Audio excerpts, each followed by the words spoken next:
There's a moment in every man's life where he's faced with a choice. It's not just any choice, it's a moment of transformation, an existential crossroads where the boy within him must die so the man can emerge. This isn't a physical death, it's the death of comfort, naivety, and excuses. It's a spiritual and psychological rebirth, one that requires courage, discipline, and an unflinching confrontation with reality. The boy in us clings to simplicity. He prefers the world to be easy, to bend to his whims. He seeks the path of least resistance, avoiding discomfort and shirking responsibility. He thrives in a world where failure is excused, where someone else is always there to pick up the pieces. But the world doesn't cater to the boy. The world demands the man. It demands someone who can shoulder the weight of existence, who can stand firm amidst chaos and order it into something meaningful. The transition from boyhood to manhood is not marked by age. You don't wake up on your 18th or 21st birthday suddenly transformed. It's marked by your willingness to face hardship and endure it, by your ability to take responsibility for your actions and their consequences. It's marked by the moment you stop waiting for someone else to fix things and decide to take ownership of your life. But that transition, that transformation is terrifying, because to kill the boy is to let go of the illusion that you're special simply for existing. It's to acknowledge that life is harsh, that it doesn't owe you anything. And that truth, as painful as it is the foundation upon which greatness is built. The boy dreams, the man acts. The boy fantasizes about what could be. The man does what it takes to make it real. The boy avoids pain. The man understands that pain is inevitable and uses it as fuel for growth. The boy blames the world for his shortcomings. The man looks inward and asks, "What can I do to improve?" Think about the stories we tell ourselves, the ones where we're the victim, where circumstances are unfair, where others have wronged us. Those stories are the boy's stories. They're excuses. And as long as we cling to them, the boy remains alive and the man is stifled. But let's not pretend that killing the boy is easy. It's one of the hardest things you'll ever do, because the boy is comfortable, the boy is familiar. And stepping into manhood means stepping into the unknown, embracing uncertainty, and taking risks that could end in failure. That's why many never do it. Many remain boys in grown men's bodies, living lives of quiet desperation, never fully realizing their potential. They cling to their excuses, their fantasies, their avoidance of responsibility because it's easier. But easy doesn't lead to fulfillment. Easy doesn't lead to meaning. Easy leads to stagnation, to a life half lived. The man, on the other hand, chooses the harder path. He chooses to face his fears, to confront his weaknesses, to endure suffering for the sake of something greater. He chooses to grow, to build, to create. And in doing so, he finds purpose. But how do you kill the boy? How do you let the man be born? You start by taking an honest look at yourself. Not the version of yourself you present to the world, but the raw, unfiltered truth. Where are you falling short? Where are you making excuses? Where are you avoiding responsibility? That kind of self-reflection is uncomfortable. It forces you to confront parts of yourself you'd rather ignore. But it's necessary, because you can't change what you don't acknowledge. Next, you take responsibility for everything, even the things that don't seem like they're your fault. Because the moment you take responsibility, you take control. You stop being a victim of circumstance and start being the architect of your own life. Then you act, not perfectly, not flawlessly, but consistently. You set goals, you make plans, and you follow through. You embrace discipline, not as a punishment, but as a pathway to freedom. Because the man understands that true freedom comes from structure, from order, from mastery. And you fail over and over again, because failure isn't the opposite of success, it's a prerequisite for it. The man doesn't fear failure, he learns from it, he uses it to grow, to adapt, to become stronger. This isn't a one-time process. Killing the boy and letting the man be born isn't a single event, it's a continuous journey. because the boy doesn't die easily. He'll try to creep back in, to reclaim his place, to lure you back into comfort and complacency. But every time he does, you have a choice. You can let him, or you can reaffirm your commitment to manhood. You can remind yourself why you started, why you chose the harder path, why you're willing to endure the struggle. Because the man knows that the struggle is worth it. He knows that the pain of growth is far less than the pain of regret. He knows that a life of purpose, of meaning, of contribution is infinitely more fulfilling than a life of ease. And he knows that the boy, while he served his purpose, has no place in the man's world. The boy's dreams were small. His fears were overwhelming. His view of the world was narrow. The man's vision is expansive. His courage is steadfast. His understanding is deep. The boy reacts. The man responds. The boy seeks validation from others. The man finds it within himself. The boy avoids responsibility, the man embraces it. Every day you have an opportunity to kill the boy and let the man be born. Every decision you make, every action you take, every challenge you face is a chance to move closer to manhood. It's not glamorous, it's not easy, but it's the most important work you'll ever do, because the world doesn't need more boys, it needs men. Men who are strong, who are kind, who are courageous, who are wise, men who are willing to stand up, to take responsibility, to make a difference. And here's the paradox. In killing the boy, you don't lose anything, you gain everything. You gain the ability to face life head on, to find meaning in your struggles, to leave a legacy that matters. So the question isn't whether the boy must die. The question is, are you ready? Are you willing to let go of who you were to become who you're meant to be? Are you ready to take the leap, to embrace the unknown, to endure the pain of transformation? Because the boy will resist. He'll cling to you, whispering lies, telling you it's too hard, too risky, too uncertain. But you must silence him. You must let him go. And when you do, when the man is born, you'll realize it was worth it. Not because life will suddenly become easy or perfect, but because you'll become capable of facing it, of shaping it, of thriving within it. The boy's time is over. It served its purpose. Now it's time for the man to rise. The journey from boyhood to manhood is one of the greatest transformations a person can undergo, but it's also a path fraught with pain, uncertainty, and challenges that test the very core of who you are.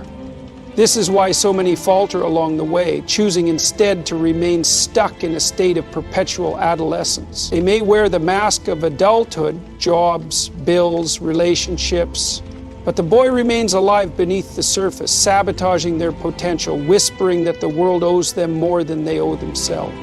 But one of the defining characteristics of the boy is his resistance to sacrifice. The boy wants everything now. He doesn't understand the concept of delayed gratification. He's impatient, impulsive, driven by his desires in the moment. He wants pleasure without work, success without effort, respect without earning it. But the man knows better. The man understands that anything of value requires sacrifice. He knows that the things worth having are the things you've bled for, sweated for, suffered for. And that's the first major battle in killing the boy, mastering the art of sacrifice. Sacrifice is painful because it requires giving up something you want now for something greater later. It's giving up comfort for growth, giving up leisure for discipline, giving up immediate rewards for long-term fulfillment. It's choosing the harder right over the easier wrong again and again, until it becomes second nature. Think about the stories of great men throughout history. Not one of them achieved greatness without sacrifice. They gave up their time, their energy, their safety, and sometimes even their lives in pursuit of something bigger than themselves. They didn't wait for greatness to fall into their laps. They didn't complain about how unfair life was. They went out and earned it, one difficult choice at a time. The boy resents sacrifice. He sees it as unfair, as unnecessary, as something to be avoided. The man, on the other hand, embraces it. He understands that sacrifice is the price of admission to a meaningful life. He understands that every time he chooses sacrifice, he's strengthening himself, building character, becoming more capable of facing the challenges ahead.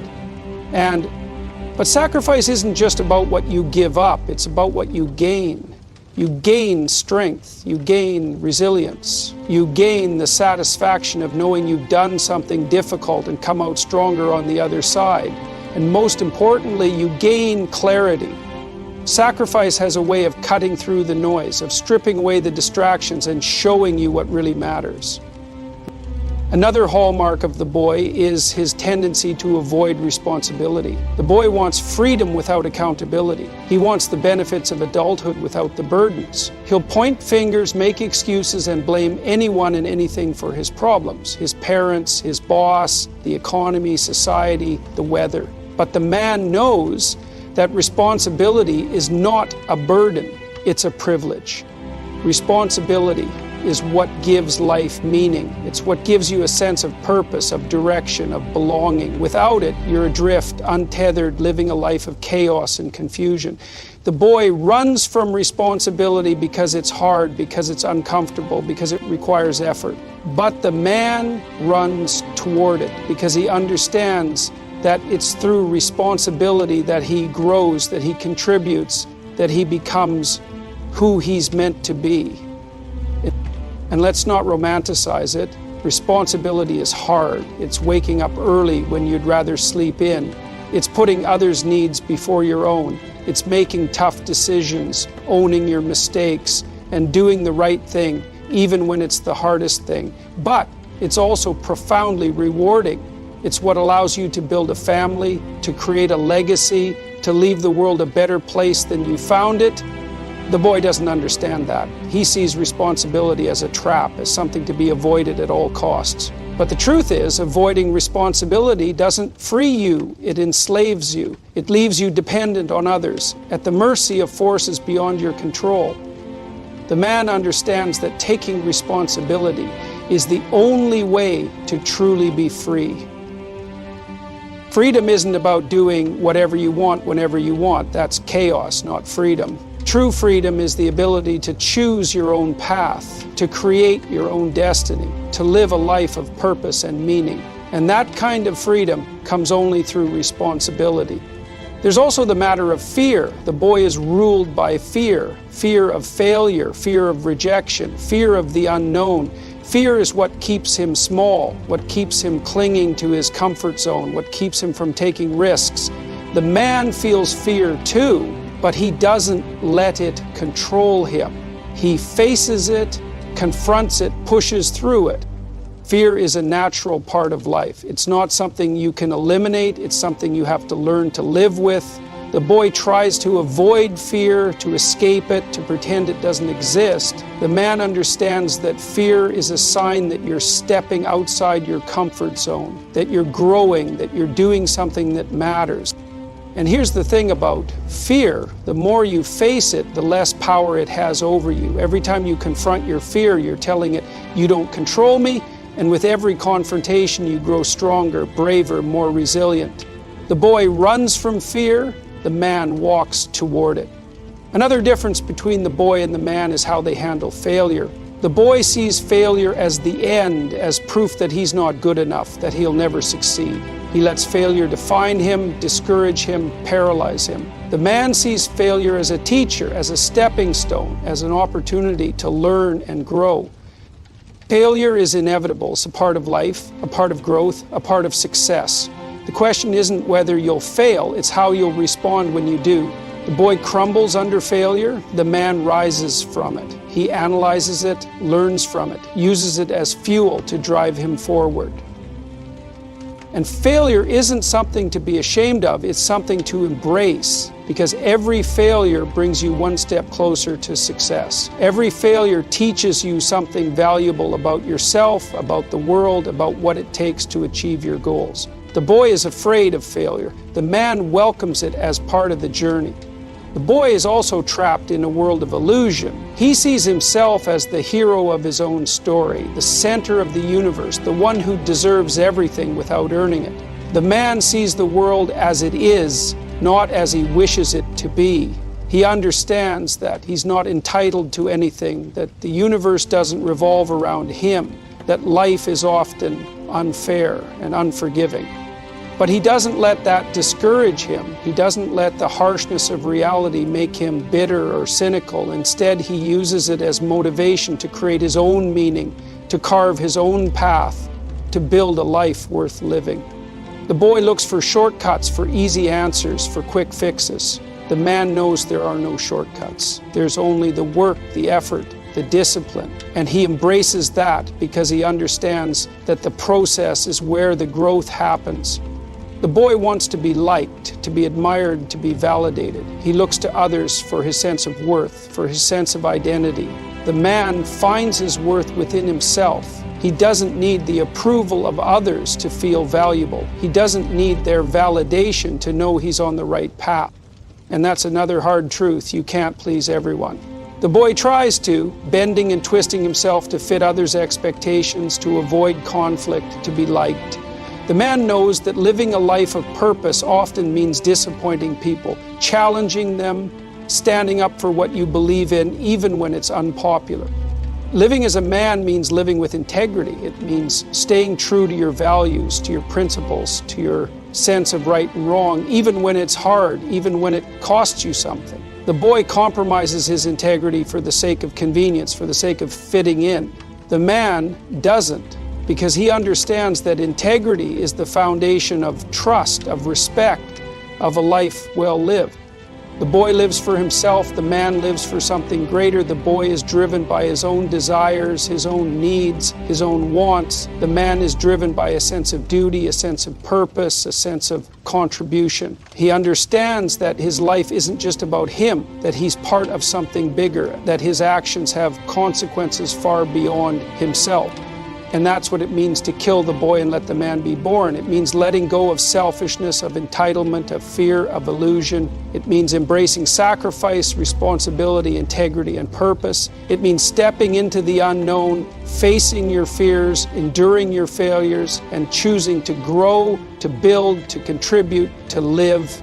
The transformation from boyhood to manhood is not a single event or realization. It's a constant, deliberate process of breaking old habits, dismantling faulty beliefs, and rebuilding yourself with stronger foundations. This transformation requires vigilance because the boy within is always looking for an opportunity to return. He thrives in moments of doubt, when your resolve weakens, and he whispers lies that are easy to believe.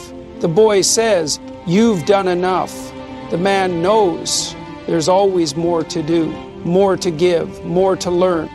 One of the most subtle but dangerous traps the boy falls into is the need to be comfortable. Comfort is seductive. It feels good in the moment. It wraps you in a sense of security, in the illusion that all is well.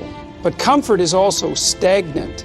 It keeps you small, keeps you soft, keeps you from stepping into the challenges that define a meaningful life. The man understands that growth lies just beyond the edges of comfort. He seeks discomfort, not because he enjoys pain or suffering, but because he understands that discomfort is the price of progress. It's the discomfort of waking up early to pursue your goals, of pushing your body and mind to their limits, of having difficult conversations, of facing uncertainty head on. The man chooses discomfort because he knows it's temporary, but the growth it brings is permanent. The boy avoids discomfort by making excuses. It's not the right time. I'm too tired. I'll start tomorrow. These excuses feel valid in the moment, but they're just shields to protect the boy from doing the hard work of growing up. The man doesn't have time for excuses. He doesn't wait for perfect conditions because he knows they don't exist. He starts now with what he has, where he is, and he figures out the rest as he goes. And it's not just about physical discomfort, it's emotional discomfort too. The boy runs from vulnerability, from exposing his weaknesses, from admitting he doesn't have all the answers. He builds walls to protect himself, to keep others from seeing the parts of him that feel unworthy. But those walls don't protect him, they imprison him. The man tears those walls down. He understands that vulnerability isn't weakness, it's courage.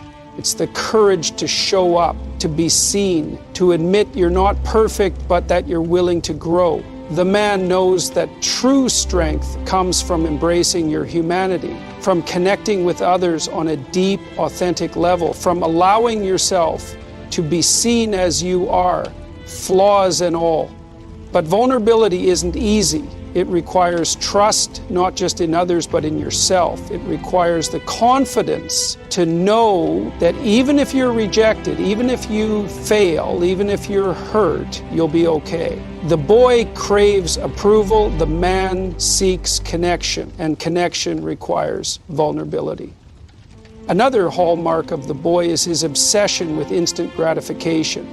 He wants results now, without the effort, without the patience, without the perseverance. He doesn't understand that the most worthwhile things in life take time. The boy plants a seed and gets frustrated when it doesn't bloom overnight. The man plants a seed, nurtures it, waters it, protects it, and trusts that in time it will grow into something beautiful. Patience is one of the man's greatest strengths. He understands that progress is often slow, that success is rarely linear, that the path to greatness is filled with setbacks and detours. The boy gives up when things get hard. The man digs in, knowing that every struggle, every challenge, every obstacle is shaping him into someone stronger, wiser, and more capable. And with patience comes resilience. The boy is easily discouraged. When things don't go his way, he throws up his hands and says it's not fair. He lets failure defeat him, lets criticism crush him, lets adversity turn him bitter. The man, on the other hand, is resilient. He takes the hits, learns from them, and keeps moving forward. Resilience isn't something you're born with, it's something you build. It's built in the moments when you want to quit but don't. It's built in the moments when you fail but get back up. It's built in the moments when the world feels heavy and you choose to carry it anyway. But resilience isn't just about enduring hardship, it's about finding meaning in it. The boy sees hardship as punishment, as something to be avoided. The man sees it as an opportunity, as a teacher, as a necessary part of the journey. He asks, what can I learn from this? How can this make me better? And that's the key to killing the boy, perspective. The boy sees the world as black and white, as good or bad, as fair or unfair. He doesn't see the nuance, the complexity, the opportunities hidden within challenges. The man, however, has perspective. He sees the bigger picture. He understands that life isn't just about what happens to you, it's about how you respond to it. The boy reacts impulsively, driven by emotion, by ego, by the need to protect his fragile sense of self. The man responds thoughtfully, with wisdom, with restraint, with a focus on what's truly important. The boy is short-sighted, concerned only with what's right in front of him. The man looks ahead, considers the long-term consequences of his actions, and makes choices that align with his values and goals. But perspective doesn't come easily. It requires reflection, self-awareness, and humility. It requires stepping back from the chaos of the moment and asking yourself, what really matters here? What kind of man do I want to be? What kind of legacy do I want to leave? Humility is another trait that separates the boy from the man. The boy is prideful, defensive, unwilling to admit when he's wrong. He sees admitting mistakes as a sign of weakness, as a threat to his ego. But the man knows that humility is strength. It's the strength to acknowledge your flaws, to seek feedback, to learn from others. The boy surrounds himself with people who tell him what he wants to hear. The man surrounds himself with people who challenge him, who hold him accountable, who push him to be better. The boy seeks comfort in his relationships. The man seeks growth. And let's talk about relationships, because they're one of the greatest tests of whether the boy has truly been put to rest. The boy approaches relationships with selfishness, with entitlement, with a focus on what he can get rather than what he can give. He's easily offended, easily angered, easily disappointed when others don't meet his unrealistic expectations. The man, on the other hand, approaches relationships with generosity, with patience, with a focus on building something meaningful. He doesn't demand perfection from others because he knows he's not perfect himself. He forgives, he communicates, he invests in the people he cares about, even when it's hard. The boy looks for someone to complete him, to fill the gaps in his own identity. The man knows that no one else can complete him. That's his responsibility. He seeks a partner, not a savior. He builds a relationship based on mutual respect, trust, and shared purpose, not on dependence or fantasy. And this applies not just to romantic relationships, but to every relationship in your life. The boy is transactional, thinking, what can I get from this person? The man is transformational, asking, how can I add value to this person's life? How can I leave them better than I found them? The boy is content to drift through life, letting others make decisions for him, letting circumstances dictate his path. The man takes control. He sets goals, makes plans, and takes action. He doesn't wait for opportunity to knock. He builds the door and invites opportunity in. The boy dreams of the life he wants. The man creates it. The boy waits for the perfect moment. The man knows that the perfect moment is now. The boy fears failure. The man fears regret. And this isn't just about individual success, it's about contribution. The man understands that his life isn't just about him, it's about the people he loves, the community he serves, the legacy he leaves behind. The boy asks, what can I get? The man asks, what can I give? The process of killing the boy and letting the man be born is lifelong. It's not something you do once and then forget about. It's something you must choose every day, in every decision, in every action. Because the boy will always try to come back. He'll whisper in your ear, telling you to take the easy way out, to avoid responsibility, to stay small.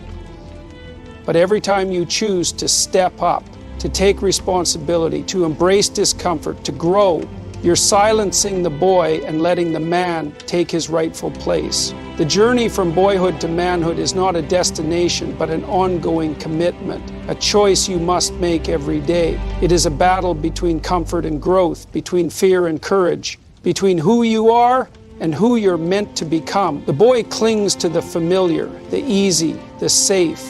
The man embraces challenge, accountability, and transformation. Killing the boy is not about denying who you were, but about evolving into someone stronger, wiser, and more capable. To let the man be born is to accept the weight of responsibility, to find purpose in your actions, and to seek meaning in every struggle. It is to move beyond selfish desires and embrace a life of service, resilience, and integrity. This transformation doesn't happen all at once, but with each choice to rise above pettiness, avoid excuses, and step boldly into discomfort, you chip away at the boy and build the foundation of a man. The world doesn't need more boys pretending to be men. It needs men who live with purpose, who lead with humility, and who face life with courage. The question is, will you choose to kill the boy and let the man be born? The choice is yours.